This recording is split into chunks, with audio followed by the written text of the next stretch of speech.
Hi guys, this is me again, Ryan Jindani. Guys, may bonsai. At dito siya guys, sa may Laguna. Mura lang dito guys, at ang ganda ng ambience niya. Meron siyang tea and shawarma. So, trinay namin dito yung tea and shawarma at tinikman namin guys.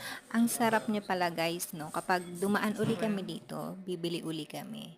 Ayan guys, ang kanyang ambience. Maganda, malinis, at mukhang peaceful din dito.